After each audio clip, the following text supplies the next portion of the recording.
Tercera semana de desarrollo, tema transición epitelio-mesénquima.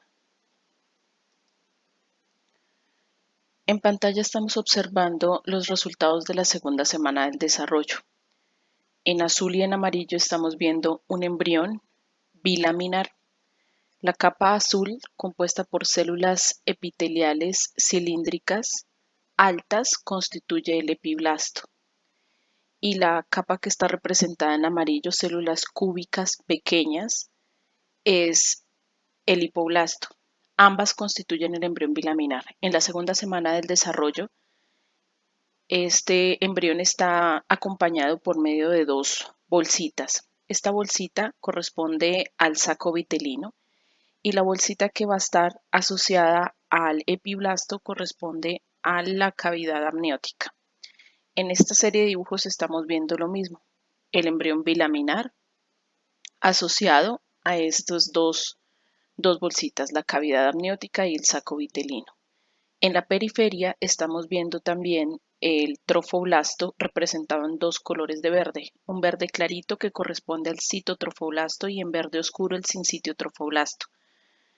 Es por ello que a esta segunda semana del desarrollo se le llama la semana del 2. El embrión está en dos capas, el trofoblasto está en dos capas y hay dos vesículas o bolsitas que es el saco vitelino y la cavidad amniótica. Para desarrollar un ser humano es indispensable crear una tercera capa. Aquí estamos viendo de nuevo lo mismo, pero ya en una imagen de microscopía óptica, el epiblasto, células cilíndricas altas, el hipoblasto, células cúbicas pequeñas asociado a las dos bolsas, una cavidad amniótica y un saco vitelino. Aquí de nuevo estamos viendo esta misma representación del embrión, solamente que lo estamos viendo desde lo que será el dorso o la espalda, es decir, el epiblasto. Para poder ver el epiblasto tuvieron que cortar esta cavidad amniótica. Es lo que estamos viendo aquí. Esto corresponde al epiblasto. Los restos que estamos viendo aquí alrededor corresponden a la cavidad amniótica. Entonces, este embrioncito lo estamos viendo por su espalda. Resulta que iniciando la tercera semana de gestación, en el epiblasto, una zona en esta región que estoy señalando con el cursor, aquí está resaltada con un círculo punteado rojo, empiezan unas de estas células empiezan a circunscribirse, a condensarse para formar una estructura que se conoce como el nodo primitivo. La función del nodo primitivo es permitir la formación de la tercera capa del desarrollo que transcurre durante la tercera semana. Y lo que vamos a ver es que a partir del nodo primitivo hacia abajo, acá estaría el nodo primitivo hacia abajo, empieza a haber una separación de estas células.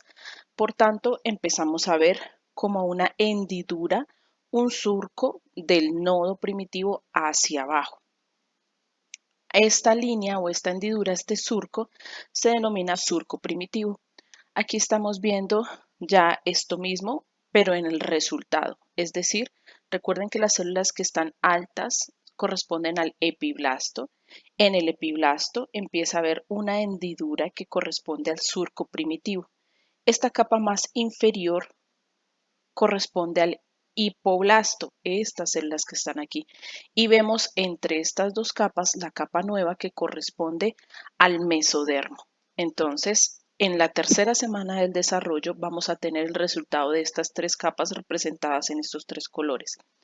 Ya no vamos a llamarle a esta capa epiblasto, sino se llama ectodermo.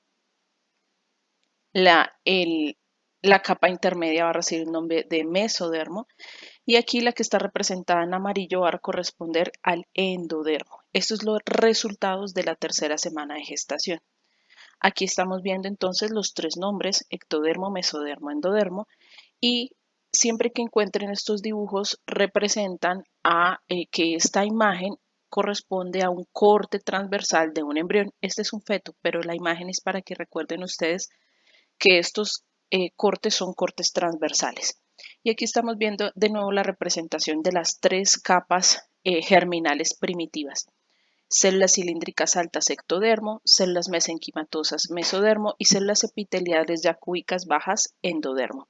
Y aquí de nuevo la representación de este proceso. Cómo estas células epiteliales, como eran las células del epiblasto, pierden las características de ser epiteliales para convertirse, poder migrar, adquirir la capacidad de migrar y empezar a formar esta capa intermedia que se llama mesodermo. Asimismo, algunas de estas células van a intercambiarse con el hipoblasto para constituir el endodermo. O sea, podemos afirmar que el epiblasto, el que estoy señalando, constituye las tres capas germinales primitivas. Entonces, lo que estamos viendo aquí es que estas células epiteliales están perdiendo las características que las hacen epiteliales para volverse mesenquimatosas. Y de esto se trata esta conferencia, de la transición de una célula epitelial para volverse mesenquimatosa.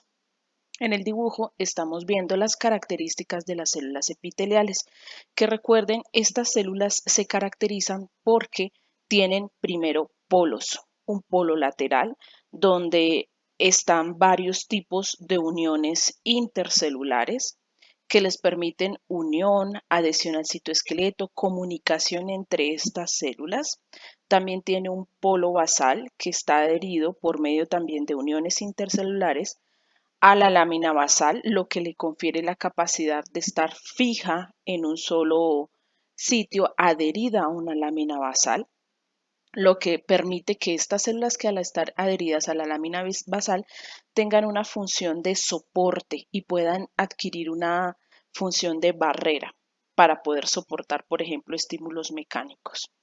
Asimismo, tiene un dominio apical donde, como revisaron en histología, vamos a encontrar ciertas especializaciones de membrana, como lo pueden ser los cilios, las microvellosidades. Y al otro lado de la imagen, en esta zona representadas con verde, estamos viendo las células mesenquimales. Estas células se caracterizan porque no tienen las características de las epiteliales, es decir, por ejemplo, no tienen polos, no tiene un polo basal, un polo lateral, un polo apical, sí tiene un tipo de polo diferente que es anteroposterior, que ya lo explicaré posteriormente.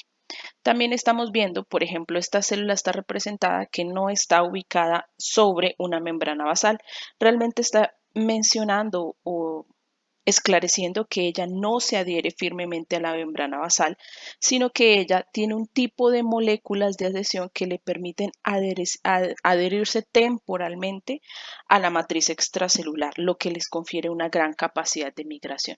Entonces, aquí están células epiteliales que van a perder sus características de epiteliales para transicionar a células mesenquimatosas. Este proceso lo vamos a encontrar en varias etapas de la vida, como lo son en el desarrollo de órganos. Por supuesto, una célula epitelial tendrá que migrar hacia otro lado del cuerpo de ese embrioncito para formar, por ejemplo, un tejido nuevo.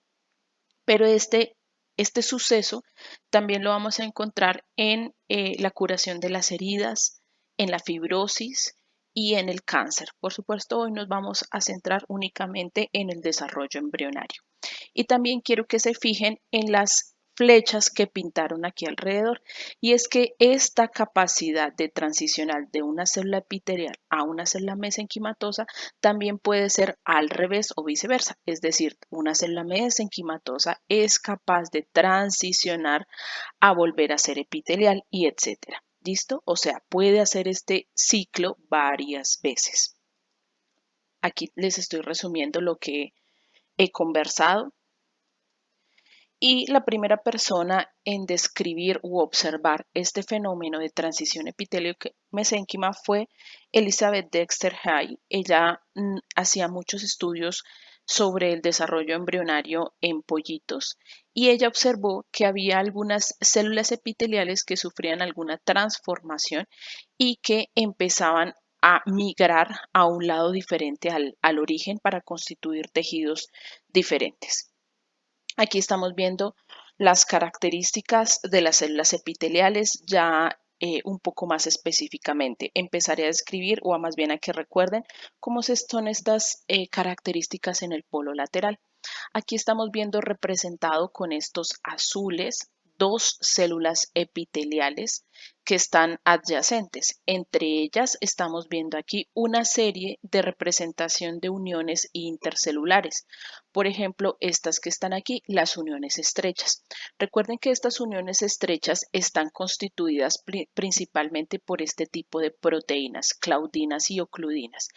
Este tipo de unión las representan de esta forma, dado que sí permite adherencia entre las dos células, pero deja un espacio entre ellas para que algunos iones, electrolitos, solutos, agua puedan transportarse por medio de este espacio intercelular a la membrana basal, por ejemplo, para la nutrición. También tenemos la representación de las uniones adherentes, cuyas proteínas corresponden a las caderinas tipo E y a las beta-cateninas. Aquí estamos viendo representadas con estas bolitas anaranjadas esas beta-cateninas, perdón, estas E-caderinas, y estas caderinas en su dominio intracelular van a estar asociadas a estas beta-cateninas. Son unas proteínas muy importantes dado que por medio de estas beta-cateninas las caderinas se adhieren al citoesqueleto de la célula, por ejemplo, a los filamentos de actina. El hecho de que estas uniones estén adheridas al citoesqueleto de las células les confiere le hace que estas células tengan una función mucho más de soporte, de anclaje para soportar presiones. Y así pueden estar adheridas más fuertemente entre ellas. Aquí también tenemos los desmosomas. Sus proteínas corresponden a desmogleínas y desmoplaquinas. Ellas también les confieren adherencia a estas células epiteliales entre sí, dado que se están uniendo también a elementos del citoesqueleto como lo son estas moléculas que estamos viendo pintadas en azul, que corresponden a filamentos intermedios. Y por último, aquí tenemos la representación de las uniones GAP. Las uniones GAP no las están representando como si fuera un tubo, un conexoma es la palabra correcta,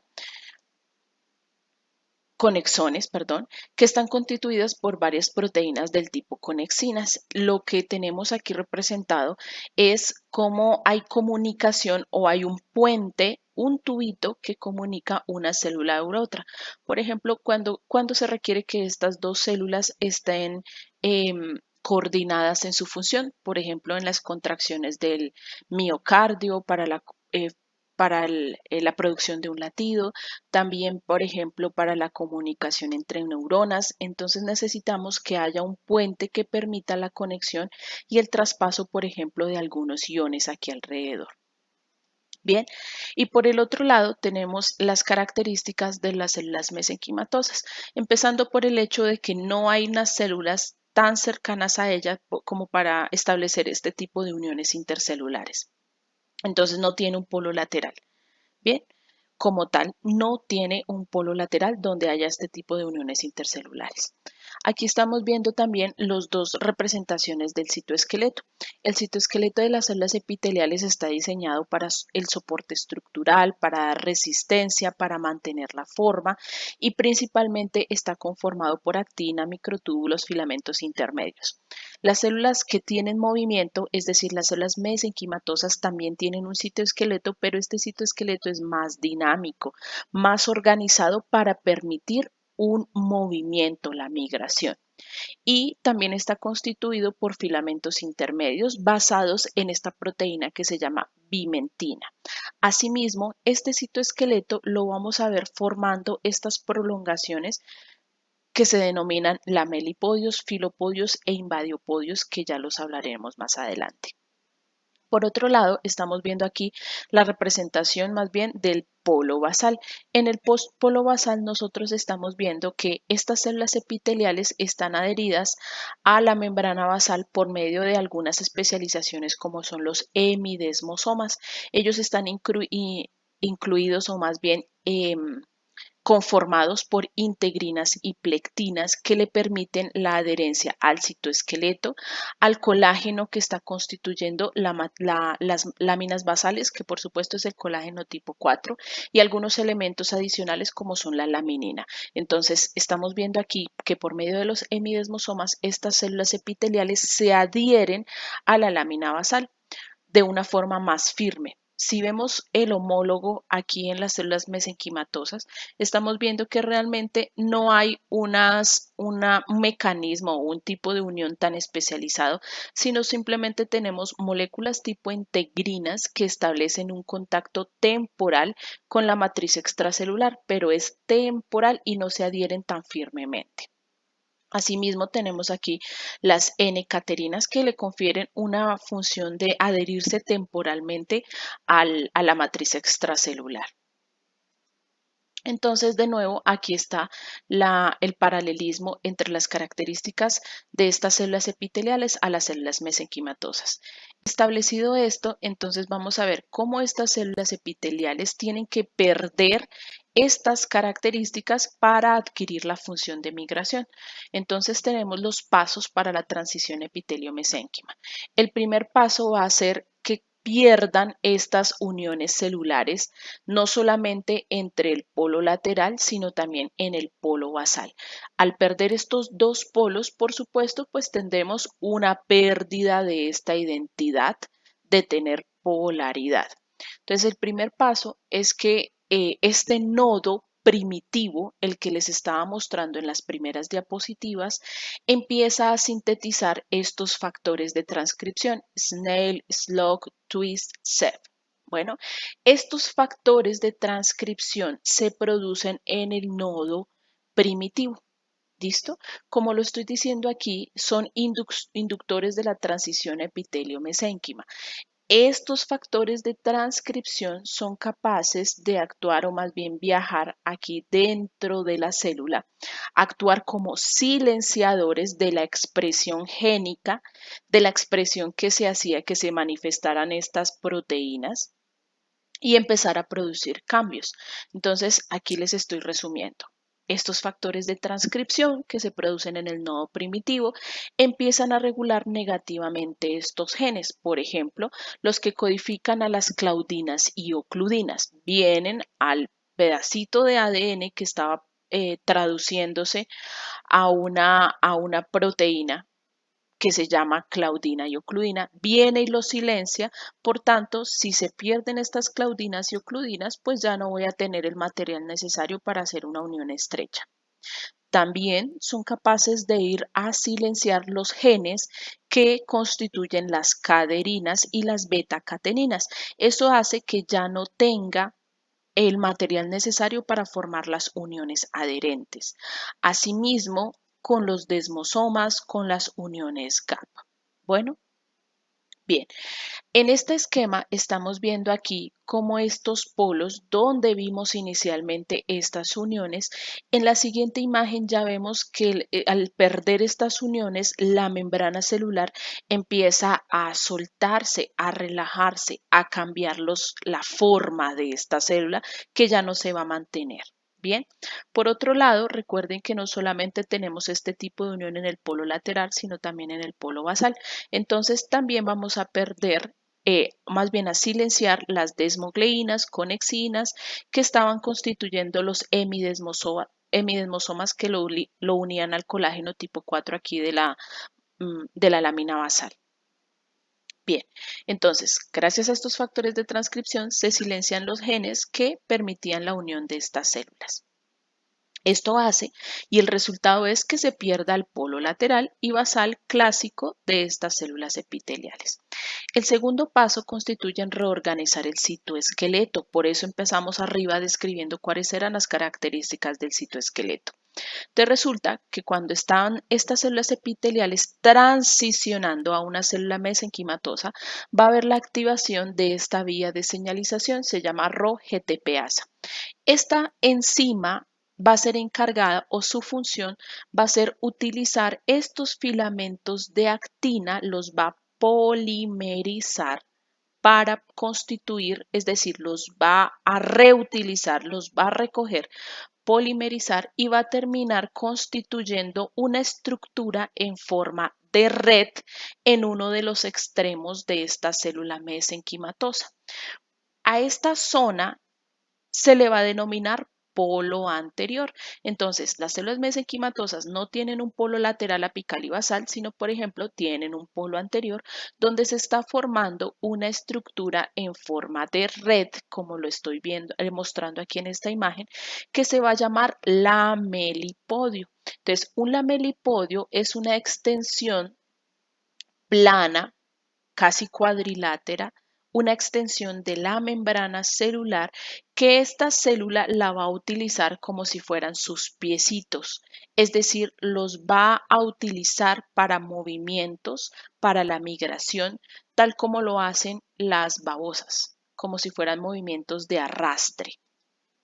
Bien, aquí les dejo la definición. Por otro lado, vamos a tener la activación de una segunda vía de señalización. Esta se llama CDC42-GTPasa. También es una enzima.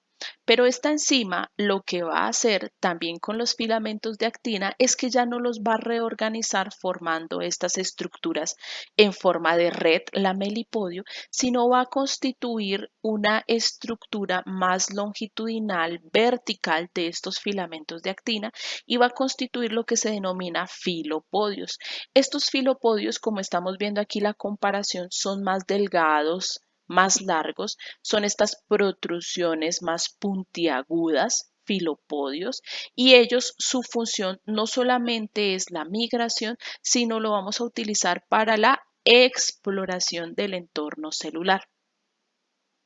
Bien, entonces reorganizamos el citoesqueleto para constituir unas estructuras que le permitan la migración y la orientación, eh, la exploración del entorno que se llaman lamelipodios y filopodios.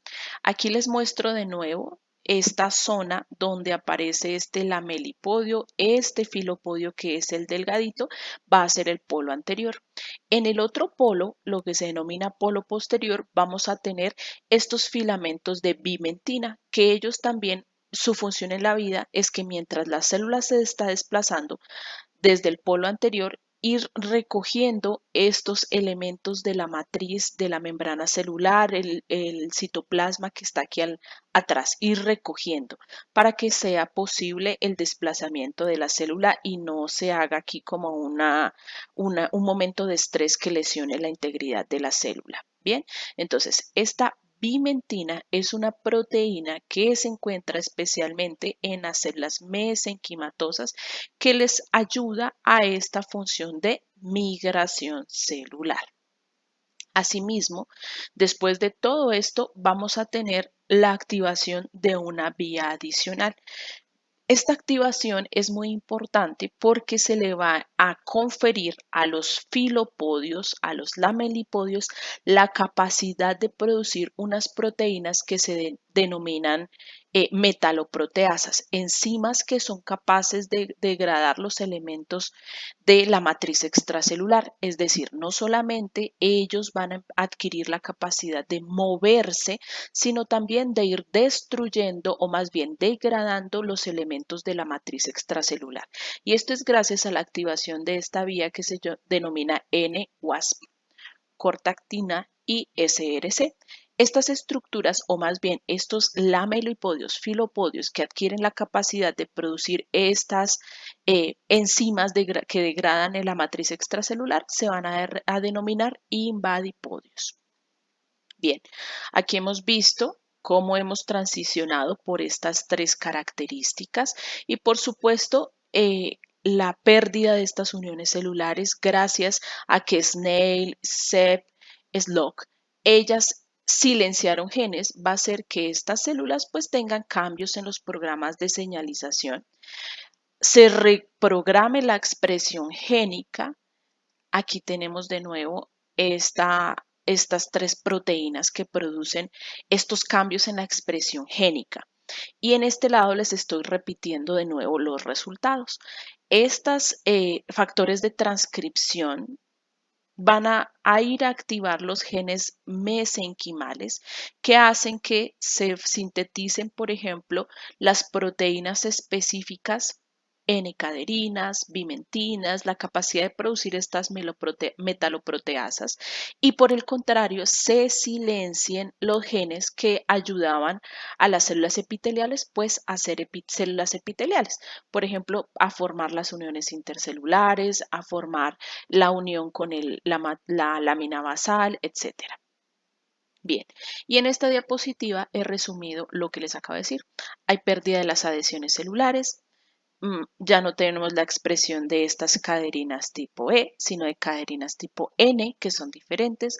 Perdemos la capacidad de comunicación celular, ya no hablamos de polos lateral, basal y apical, sino establecemos un polo anterior y posterior. Se remodeló el citoesqueleto para constituir lamélipodios y filopodios que le adquieren o más bien le dan a la célula capacidad para migrar, para invadir, y también establecimos que este proceso podía ser reversible y que en algunas células inclusive este ciclo epitelial, mesenquimatosa, epitelial, podía ocurrir varias veces. Bien, estableciendo esto vamos a entender, de nuevo aquí les muestro el nodo primitivo, cómo este nodo primitivo está al producir snail, CEF, este factor de transcripción hace que estas células inicialmente epiteliales que estaban todas unidas empiecen a separarse para empezar a formar el surco primitivo. Aquí estamos viendo un huequito que aquí en esta parte está esquematizado en esta zona medial. Estas células, como estamos viendo aquí, se están separando, están perdiendo estas uniones intercelulares y empiezan a migrar aquí en el interior para constituir la capa intermedia. Aquí estamos viendo de nuevo las tres capas ya establecidas y ya decimos que el embrión transicionó de una segunda a una tercera semana del desarrollo, pasó de ser un embrión bilaminar a un embrión trilaminar para constituir un ectodermo, un mesodermo y un endodermo. Por tanto, hizo un proceso que se denomina gastrulación. Gastrulación es el proceso mediante el cual el embrión pasa de 2 a 3 capas durante la tercera semana del desarrollo. Y aquí tenemos el resultado. Bien, bueno, si clasificáramos esta transición epitelio-mesénquima, hablaríamos de tres tipos. La tipo 1 ocurre durante el desarrollo en el vientre de la mamá para formar órganos y tejidos y se clasifica en primaria, secundaria y terciaria. La tipo 2 ya ocurre en el proceso de sanar heridas, de regeneración de tejidos y de órganos, que lo discutirán después en patología. Y la tipo 3 es esta transición que se hace en el cáncer y en el proceso de metástasis, que lo discutirán más adelante en su formación. Entonces vamos a quedarnos con la primera, la clasificación, la tipo 1, y empezar a desglosar estas tres, primaria, secundaria y terciaria. ¿Qué es una transición epitelio-mesénquima tipo 1 primaria? Es aquella que se realiza en tejidos que no han tenido una transición epitelio-mesénquima previa, es decir, tejidos que podríamos clasificarnos como vírgenes. Por ejemplo, la que acabamos de describir, la transición de este epiblasto que nunca ya acababa de nacer, acababa de generarse, aparecer, él generó una segunda capa gracias a que algunas de sus células adquirieron la capacidad de movimiento, de migración, para formar la capa intermedia que se denomina mesodermo. Entonces, transición epitelio-mesénquima tipo 1 primaria son aquellas que ocurren en tejidos sin transición epitelio-mesénquima previa. Y la característica es que estas células que se están originando aquí tienen una capacidad pluripotencial, es decir, la capacidad de regenerarse y especializarse posteriormente en varios linajes totalmente diferentes. Bien, primaria. La secundaria. La transición epitelio-mesénquima tipo 1, secundaria, es aquella donde ya se han hecho dos ciclos de transición. Recuerden que yo les dije que esto era, podía ser epitelial, mesénquima, mesénquima, epitelial varias veces. Entonces se clasifica como secundaria aquellas que hacen dos tipos de transición epitelio-mesénquima y viceversa. El resultado va a ser una diferenciación más limitada. ¿Cuál es el ejemplo en este caso? Aquí tenemos la imagen de un embrión trilaminar. Ya tenemos aquí un mesodermo constituido gracias a que se originó del epiblasto. Entonces, este tejido mesodérmico ya de por sí traía una transición epitelio-mesénquima que le permitió existir. Bien, va a empezar durante la tercera semana de desarrollo una reorganización, una segunda transición epitelio-mesénquima. Es decir, este mesodermo, como estamos viendo aquí en la siguiente imagen, va a empezar a diferenciarse. Entonces, vamos a imaginar que estos son células epiteliales que se despegan y empiezan a formar estructuras diferentes. Por ejemplo, estas células epiteliales que están aquí en esta región central se despegan y constituyen una estructura tubular longitudinal en la línea media que se denomina notocorda. Hacia los laterales, el resto del mesodermo también va a transicionar las células mesenquimatosas que luego se organizan formando estas estructuras que están paralelas a la notocorda, paralelas al eje axial, aquí la estamos viendo en pares. A estas se le denominan somitas o mesodermo paraxial, somitas. Bien, también tenemos que este mesodermo se organiza en una región intermedia, mesodermo intermedio, que después lo utilizaremos para formar riñones y gónadas. Y este mesodermo que queda en la parte más externa también se despega y forma una estructura que se denomina mesodermo lateral. Aquí estamos viendo lo mismo, pero en dibujos esquemáticos del libro de Lachman. Tenemos aquí la capa solita de mesodermo en A. En B ya vemos que este mesodermo se diferenció y formó una estructura que la pintaron en negro que se denomina notocorda. Es un tubo longitudinal. Hacia los laterales se está diferenciando en estas bolitas paralelas a la notocorda o al eje axial, mesodermo paraxial o somitas. Luego tenemos la diferenciación en mesodermo intermedio y el más lateral se denomina mesodermo lateral. En este dibujo les estoy resumiendo eso. Aquí ya tenemos los principales linajes del mesodermo o cómo se diferencia. La notocorda en la línea media, después veremos que la notocorda constituye los núcleos pulposos de los discos intervertebrales. Tenemos también los somitas, el mesodermo intermedio y el mesodermo lateral. Vamos a hablar entonces de estos somitas. Pero entonces, transición epitelio-mesénquima tipo 1 secundaria es, por ejemplo, el mesodermo que se ha diferenciado primero para existir como capa mesodérmica y segundo para formar notocordas, somitas, mesodermo intermedio y mesodermo lateral. Es decir, este tejido ya lleva dos transiciones epitelios mesénquimas. Bien, para explicar la terciaria nos vamos a quedar en los somitas. Este somita para existir ya lleva dos transiciones epitelio-mesénquimas. Bien, la primera de mesodermo y la segunda para desprenderse del mesodermo y constituir estas bolitas que se llaman mesodermo paraxial. ¿Listo? Entonces aquí tenemos un esquema de nuevo de este somita. Después de tener esas dos transiciones epitelio-mesénquimas, él empieza a hacer una tercera transición. Y lo vamos a entender de la siguiente forma. Aquí tenemos células, vamos a decir que son epiteliales, formando una estructura circular que se llama somita. Este somita lo voy a dividir en tres regiones para constituir tres tejidos diferentes. Bien, tres tejidos diferentes va a formar este somita.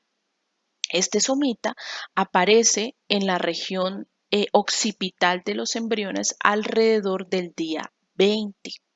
Después del día 20, estas bolitas, miren las tan bonitas, empiezan a aparecer en, en tríos paralelamente. Tres de un lado, tres del otro lado.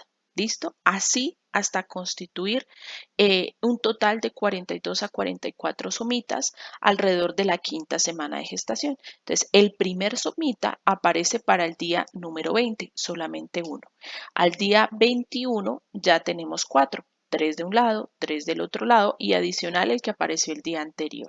Sabiendo eso y que este proceso es tan regular, podemos ver un embrioncito de 3 semanas desde la espalda y establecer la edad gestacional más correcta. Por ejemplo, aquí vemos 1, 2, 3, 4, 5, 6, 7 pares de somitas. 7 por un lado, 7 por el otro. Bien, y podemos ver que entonces este apareció el día 20, estos 3 el día 21, estos 3 siguientes el día 22 y aquí tenemos la aparición de uno que está empezando a formarse y este también. Entonces, pudiendo contarlos, podemos establecer la edad gestacional de ese embrioncito. Ahí estamos viendo que este embrioncito está alrededor de los 22 a 23 días. Entonces, recuerden aquí esta división que les voy a hacer. Entonces, este somita lo voy a dividir en tres partes. Dos regiones que son ventrales y una región que es dorsal. Las regiones ventrales, esta va a ser medial, o sea, anterior y medial, y se va a denominar esclerotomo. Este me va a servir para formar los huesos de la columna vertebral y la porción inicial de la costilla, o sea, la cabeza, el cuello y el tubérculo de la costilla.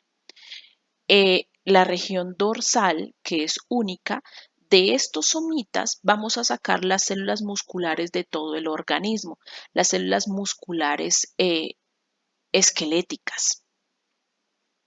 Y de la región ventral y lateral, esta se denomina dermatomo. Y de ella, como su nombre lo está indicando, vamos a constituir la dermis de la piel. Aquí estamos viendo entonces el esquema de la notocorda. Aquí al lateral está el somita, este sería el mesodermo intermedio, aquí hacia más lateral el mesodermo lateral. Al somita lo vamos a dividir en tres partes y cada una de estas tres partes va a formar tejido diferente. Entonces, aquí estamos viendo células epiteliales que ellas se desprenden. Es como si se explotara y estas tres zonas van a ir a partes diferentes del cuerpo. Esta región medial en el dibujo B corresponde a las células que están aquí de azul. Y estamos viendo que estas células se están dirigiendo hacia la línea media del embrión para formar la columna vertebral. Por otro lado, esta región posterior va a constituir también, aquí estamos viendo que se quedó formada como dermatoma para constituir la dermis y estas regiones más laterales van a ser las células musculares que van a migrar hacia todo el organismo. Bien, bien, entonces en conclusión, la transición epitelio-mesénquima tipo 1 terciaria sufrió varios ciclos de transición, por lo menos 3, y constituyó el ejemplo que estamos trayendo el día de hoy, la notocorda, los somitas, el mesodermo intermedio y el mesodermo lateral. Bien. Por último, este dibujo nos está mostrando y resumiendo qué es de transición epitelio-mesénquima. Una célula epitelial, aquí vemos cómo está perdiendo esas uniones estrechas, las uniones adherentes, pierde toda la comunicación con la lámina basal, se vuelve mesenquimatosa. Después, esta célula es capaz de migrar para formar un organismo, un órgano. Una vez que transiciona y llega a ese órgano y lo constituye, puede volver a formar sus uniones adherentes, volver a reorganizar su citoesqueleto para formar un citoesqueleto que le confiera la capacidad de soporte, de estructura, formar de nuevo su desmosoma, sus uniones estrechas, sus hemidesmosomas y convertirse de nuevo en una célula epitelial. Y aquí en estos cuadritos les están resumiendo cuáles son las moléculas de las cuales hablamos.